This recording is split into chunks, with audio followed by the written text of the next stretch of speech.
And then the leopard looks up at you expectantly. I will pet the cat. You pet the cat. Then yeah, I will just put him back in the bag. Good job. Back in the bag with you. We always have your back. But No, this is something I gotta deal with. I was gonna say this, yes. I've been running away from this for too long. I just want to say, in the possible timeline, or whatever, we can, whatever that can be called. Something bad happened to someone, and I don't want that to repeat. I trust you. Archimedes. With your tongue. And I know whatever I can do, I can't really do much to converse with that person. So I'll leave the talking to you, but please, just be careful. I have a plan, Archimedes. Yeah? Show your faces. he takes a step back after he sees Corinth because he just sees a 7'10" Konratsu. Fucking Mr. X walking in here. We have no hostile intent.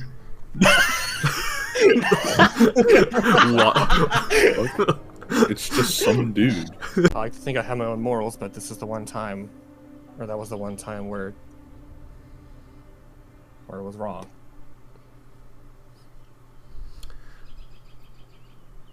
Guy in the heavy armor next to you, and he kind of points over to Hatron. He goes, "My father was a champion of Raza. He'd never do such a thing, whatever you or the Black Mirror thought he did. He was a good man. We lived in rough times. You know, he'd fallen out of favor, drank one too many times, fallen out of favor with his paladins. He was going to turn his life back around, and then you killed him. And now he doesn't have that chance." I know, and I'm sorry for what I did to you and what I did to your father. He didn't deserve that. Even you? The more I do this, more I do this line of work, the more I'm really realizing that it is me. But you're right, I have to throw away that moniker. To rip off this mask that I wear and face the world as for who I really am. And Harry is going to take off his aviators, put it in his bag of holding. Take off his jacket, put it in his bag of holding. You guys thought it was real, but he's going to rip off his beard and put it in the bag of holding. No fucking way, Wait, you have a beard? Yeah, this entire time. Yeah, I could never find art with him with a good beard. Just roll it! No, it's not gonna look right. It only looks like if it's Shimtech, but I study, woman. if I pass this, okay, I don't pass the society check. Thank God, I don't know who this woman is. That'd be bad. Society? Yes. Alright. This is Lelya Kiliel. She is a vampire serial killer in Rainhold. It's her! And also a proud supporter of Raza the Immortal Flame. Yeah, I'm gonna Big. leave. Huge. Bro. Oh, bro, she almost sucked Coolness's cook. He nods. And he says, alright. You convinced me. I don't think you gotta say any more. I had a feeling, with your reputation, it didn't feel right that you would just do it for money. I feel like you had to get a kick out of something. If that makes sense. I can understand why you'd wear that name and wear that. But not wearing it any longer. Doing all this shit like for the past 5-6 years. I'm over this. gonna throw away that name and just gonna hope my sister doesn't see me as some sort of monster. Well, if you're talking to me, if you talk to her like you're talking to me, I doubt that. Well, I hope so. Isn't the whole thing with harpies that they lure in men? She likes women. I guess, lure in women? I mean, maybe. But we have that, and we got a drunk champion of Razanor. Oh, okay, so like my father, got it. Yeah, but between you and me, he misses more than he hits. I mean, yeah, if he was inebriated, I assumed. I don't know. We got... They're good people, though, right? I like to think all of our heads are screwed on right. He'll nod and he'll kind of go through some of his belongings in the crates here, and I'll say, "Something in the room. Don't let Lelya harass you." Oh, I've dealt with her kind before. It's no biggie. He'll smirk. She cites an incantation, and she dispels an illusion, and it will reveal like a little portal, like a little rift portal, and she goes, "Now, I'm not super knowledgeable about oniromancy, but apparently I saw little glimpses, and I guess you'll find out." Who are you? It is Harry. No, that was you might have known me as the assassin Harry Homer, but no, my name's Dexter. Oh, did Harry leave? Oh, that's a shame. Yeah, I know. Yeah, never mind. Harry is Dexter. Nah. Harry's the whole different guy. Sure. Get it over with. Well, yeah, it probably would make more sense to, keep up the name of Harry Home Run, but I'll just keep lying to myself in the world. Look, there's nothing wrong with having your conscience tell you what you should and shouldn't do. What I'm saying is, we've been seen a couple times already. While not everyone might know you're Harry Home Run, some people have heard you say that as your name. And people talk. Look, the only reason, as brought up before, why an assassin would choose a name is protection. You're kind of throwing away that protection. Licks her lips. She goes, incredibly tasty. Alright, you can go now.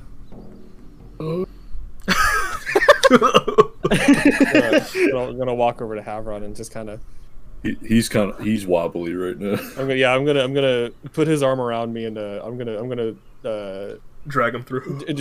Drag him through the It's just like, dude, hold on. It's just like the ending of Kingdom Hearts 2 when Riku and Sora are heading towards the door to light. Holy moly!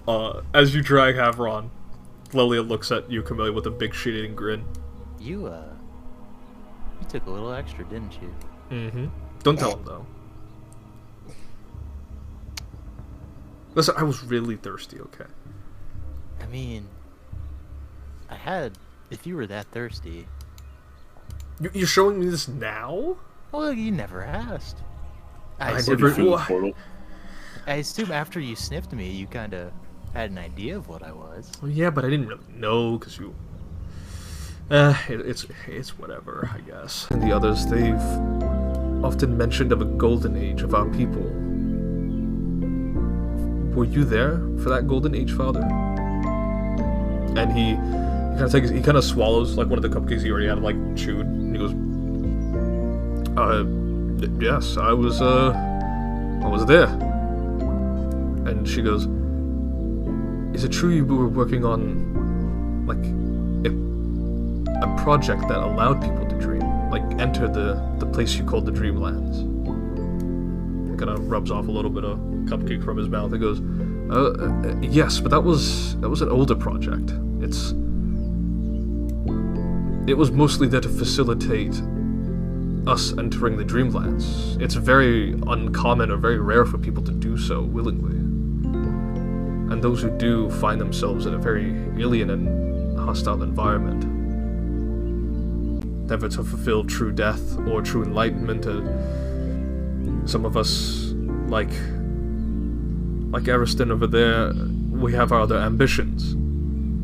We have to do what we must to continue to survive. And Briar Rose kind of looks a little upset at him, and she goes, "Is it just enough to survive? Why don't we dream of something else more?" And the male Noldo kind of scratches the back of his head and goes, that project was for other people. People wish to go back to that time period, that golden age, but it's long past us. We have to make do with what we have now. And Briar Rose nods. And she kind of looks at her cupcake very sad, approach each other, and they kind of talk to each other on the side here, next to this very colorful garden here. And you watch as this Noldo man goes, "Dr. Silme?" Huh? And he kind of gives him a bewildered look. He goes, "Brother, you know you don't have to call me that." Brother! And he gives him a big shitty grin, like, I know, but it's quite humorous to give my younger brother shit for this. And she will need to continue with the past she has. Our medicine, much of our knowledge of it, of course, has been lost to us, but we must make do, as we always have said. But the alternative is to train her with an iromancy, and perhaps some time she may be able to walk and roam the surface of not just the Dreamlands. I know you are very steadfast against the notion, but perhaps we can build something there in the Dreamlands. Feywonder is nice and all, but it's no place for a girl like her. She wants to explore, she wants to find things. I feel like denying her that would grant her a sickness far worse than her autoimmune deficiency. And watches the other male Noldo nods and begrudgingly not. Dr. Kiliel just kind of shrugs. He goes, "That is for her to judge. We've made our mistakes. We sided with Kronos and we took the fall. We must accept its consequences." And he nods.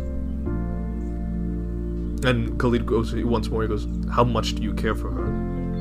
If you care for her and you truly love her, then let her explore. Let her dream." And he nods once more, kind of scratches his chin a little bit. He goes, "Alright. This is your official diagnosis?" Khalid nods. "Alright then. Thank you, brother." And the two of them exchange a hug before they return. And the pleroma looks to Briar Rose and she goes, "Oh, you're back again. So soon." And the pleroma is just kind of floating there.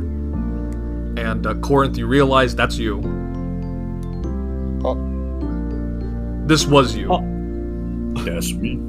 What? He's just like me for real. I have no Wait, that is me for real. I have no recollection of this interaction. What? Wait, that's you, Corinth? That's you? That was. Huh. Used to Yeah. be a big, You got smaller, yeah. big space thing in a row. It is a complicated matter. One that is unfortunately hazy to my memory. Tranced by the whole display.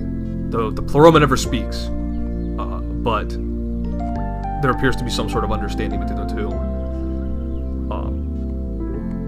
And she says, "I know Father said aeons can be impossible to understand, and that you're only here to enforce some sort of esoteric law. But I like to believe that deep down you are, unless you do care for something." And the pleroma kind of absorbs the two energies real quick and can't tell what it's thinking, but it kind of floats on up again and just simply observes as Briar Rose goes back to eating a cupcake. Do you have any change in mind about the mission? I will need some time to ponder.